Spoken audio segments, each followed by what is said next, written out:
Welcome to IPTV. Tirupati జిల్లా దొరవారిసత్రం మండలంలో ప్రజా సమస్యల పరిష్కారానికై ఎమ్మెల్యే నెలవల విజయశ్రీ ప్రజా దర్బార్ నిర్వహించారు. మండల అధ్యక్షులు వేమసారి శ్రీనివాసులు నాయుడు అధ్యక్షతన జరిగిన ఈ కార్యక్రమానికి స్థానిక ప్రజలు పెద్ద సంఖ్యలో హాజరై తమ సమస్యలను వెల్లడించారు. సూలూరుపేట నియోజకవర్గంలోని ప్రతి మండలంలో ప్రజల సమస్యలను నేరుగా తెలుసుకుని వెంటనే స్పందించేందుకు ప్రజా దర్బార్ నిర్వహిస్తున్నామని ఎమ్మెల్యే తెలిపారు.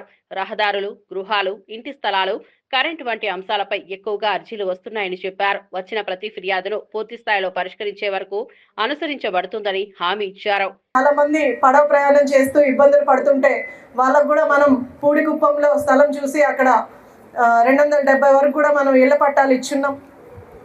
ఇంకా కూడా నేను ఓజిల్ మండలంలో పెళ్లకూరులో కూడా నేను సర్వే చేయించాను. తడ మండలంలో కూడా అక్కడ కూడా ఇళ్ల స్థలాలు, ఇక్కడ కూడా దొరవారిసత్రం మండలంలో కూడా గవర్నమెంట్ స్థలాలు ఉన్న చోట మనము ఇళ్ల పట్టాలు కూడా ఇస్తాం. ఎక్కువగా సమస్యలు వస్తున్నది దాని మీద ఇళ్ల పట్టాల కోసం, ఇళ్ల కోసం. అలాగే ఇవాళ అధికారికంగా అందరు కూడా చెప్పడం జరిగింది. ఈ కరెంటు సమస్యలు కొన్ని చెప్తున్నారు, అవన్నీ కూడా అధికారులు నోట్ చేసుకొని వాటి దిశగా ముందుకు వెళ్ళండి.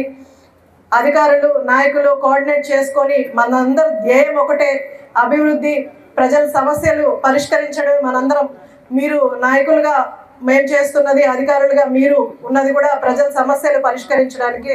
దాని దిశగానే అటు అధికారులు ఇటు నాయకులు కూడా కోఆర్డినేట్ చేసుకుంటూ ఎక్కడ ప్రజా సమస్య ఉందో అక్కడ సొల్యూషన్ వైపు ముందుకు వెళ్ళాలని కోరుకుంటున్నాను. అలాగే ఏదైనా సాల్వ్ కాని సమస్యలు ఏమన్నా ఉంటే నా దృష్టికి తీసుకొస్తే, ఏదైనా కలెక్టర్ గారితో మాట్లాడాల్సిన ఏదైనా ఉంటే నేను దాన్ని ఫార్వర్డ్ చేస్తాను. అలాగే ఈరోజు గ్రీవెన్స్ మీ దగ్గర వచ్చిన అర్జీలన్నీ కూడా తీసుకొని తొందరగానే, వీలైనంత తొందరగా అవి పరిష్కారం వైపు పరిష్కరించేలాగా ముందుకు వెళ్తాను. ఇక్కడికి వచ్చిన వాళ్ళందరూ కూడా ఇంకా ఏమైనా సమస్యలు ఉన్నా, నేను నియోజకవర్గంలోనే ఉంటాను కాబట్టి సమస్యలు ఏదన్నా ఉంటే ఇంటి దాకా తీసుకొస్తే నేను ఖచ్చితంగా పరిష్కరిస్తానని సభాముఖంగా తెలియజేస్తూ సెలవు తీసుకుంటాను.